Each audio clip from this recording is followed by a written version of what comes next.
Halo Perkasa Partner, saya Ayu dari SMS Perkasa. Beberapa waktu yang lalu, Indonesia dihebohkan dengan sebuah kritikan dari seorang TikTokers yang juga mahasiswa yang berada di Australia terkait infrastruktur jalan raya yang ada di Provinsi Lampung. Berdasarkan masalah tersebut, kita ingin mengetahui bagaimana sih tanggapan dari para mahasiswa terkait masalah tersebut.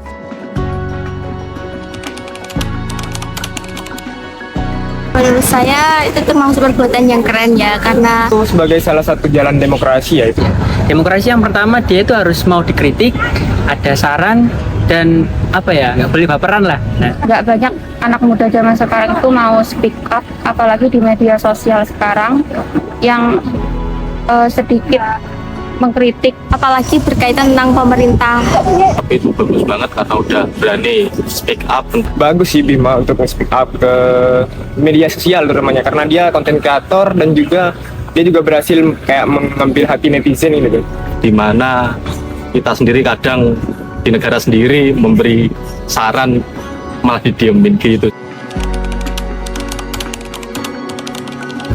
sebenarnya ada beberapa pihak sih, cuman yang mau tak notice di situ. Udah ada pertanggungjawabannya sendiri ya Kak. Kalau misalnya jalan provinsi itu memang pertanggungjawabannya itu ada di gubernur dan jalan nasional itu ada di pemerintah pusat sendiri. Terus untuk jalan kota itu ada di pemerintahan bupati atau wali kota. Jadi menurut saya pertanggungjawab itu ya di antara tiga itu.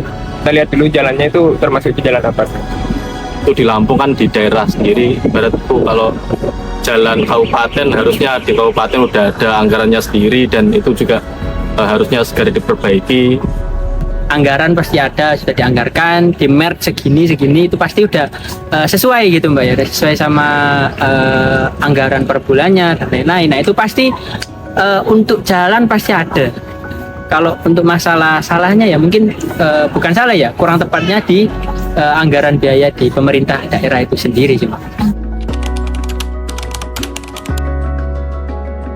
Kalau jalan Tentu pernah. Banyak sebenarnya. ada sih Mbak, ada. Banyak, apalagi di tempat saya kan daerah kabupaten, nggak kota-kota banget, jadi banyak beberapa itu lubang masih tanah padahal udah jalan kabupaten seperti itu.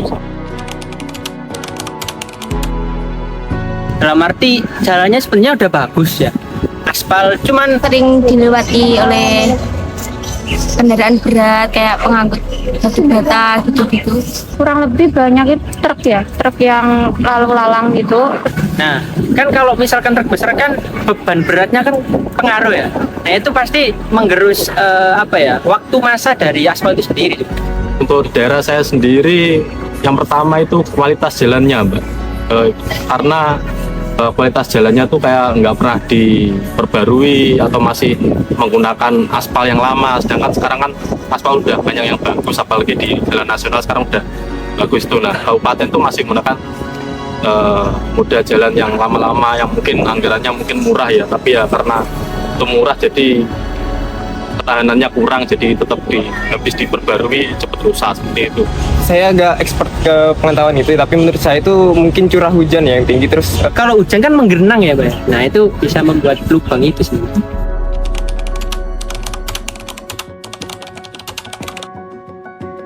Bekerja sama dengan pemerintah setempatnya untuk ditinjau lebih berkala aja, secara berkala aja. Kalau misalnya 1 bulan sekali atau 1 tahun sekali lah.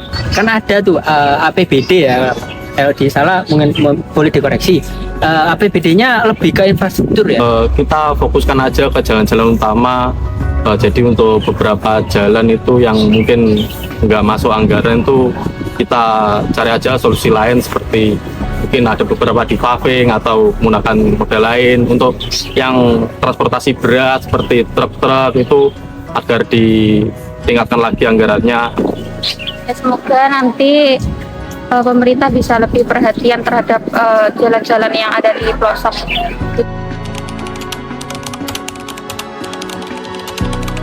Sebenarnya gampang sih Pak, Indonesia kan negara viral ya, kayak Bima sebenarnya udah bagus, maksudnya dalam arti bagus itu berani mengkritik ya. Salah satunya yang Bima itu lakukan itu kayak mengkritik di media sosial. Terus ada kalau di lingkungan rumah saya itu ada yang kayak pemuda setempat itu berinisiatif untuk menambal jalan itu sendiri. Jadi itu kayak semacam sarkasme ke pemerintah setempat. Cara mengawasi sih Mbak, terus juga di sisi lain itu beberapa dari masyarakat itu juga harus memberitahu kalau gimana sih yang harus dilewati truk, mana yang harus enggak, karena terkadang itu di transportasi beras seperti truk, di situ mereka menggunakan jalur yang enggak harus mereka lewati. Mungkin melapor ke pihak yang lebih dekat terlebih dahulu. Ya semoga aja masyarakat mau speak up untuk karena sekarang tuh udah canggih ya, udah punya media sosial. Diharapkan masyarakat bisa speak up lewat media sosial.